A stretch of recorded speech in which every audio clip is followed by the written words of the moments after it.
for Quince Orchard, Doc Bonner is in, again and again.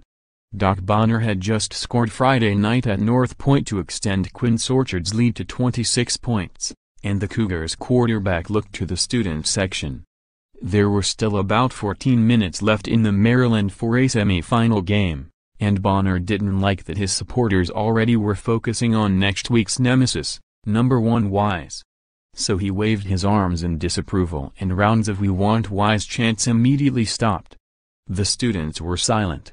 That exemplified Bonner's control during number 8 Quince Orchard's 40-21 victory against No. 6 North Point in Waldorf. The senior, a 3-year starter, played a part in 5 touchdowns and finished with 325 yards of offense to lead the Cougars to a repeat state championship appearance. "Of course, we want to face Wise," Bonner said. "And we knew we were going to face them as we got later into tonight, but in our heads, we were trying to finish this game first." Wise on verge of history after rout of Howard in Maryland 4A semifinals. The score that sparked the chant was perhaps the Dartmouth commit's most dynamic. Bonner rushed for 2 touchdowns and threw for another pair, but this play involved him moving without the ball. On a trick play, wide receiver Brendan McGonigal found Bonner running down the right sideline for an 18-yard touchdown pass. Coach John Kelly said his team had been practicing the look for months but hadn't used it because the Cougars were averaging nearly 48 points a game with their contributors playing their usual roles. But Friday night's trickery added a spark to a game Quince Orchard, 12-1, had hoped to reach throughout the season. Last year, the Cougars faced Wise at Navy Marine Corps Memorial Stadium in the 4A final, losing 42-7. to one of the area's deepest and most successful teams.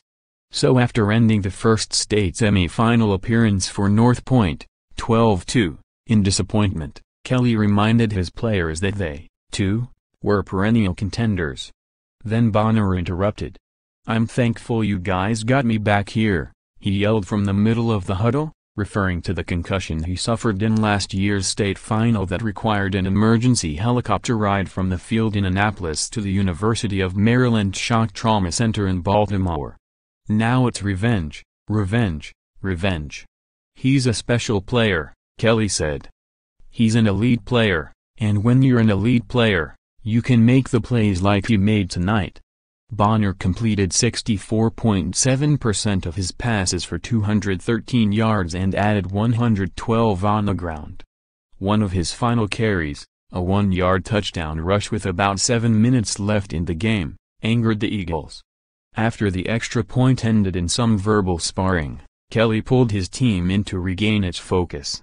When Bonner emerged from the sideline huddle, he looked to the student section and waved his arms up and down to the thrill of the crowd.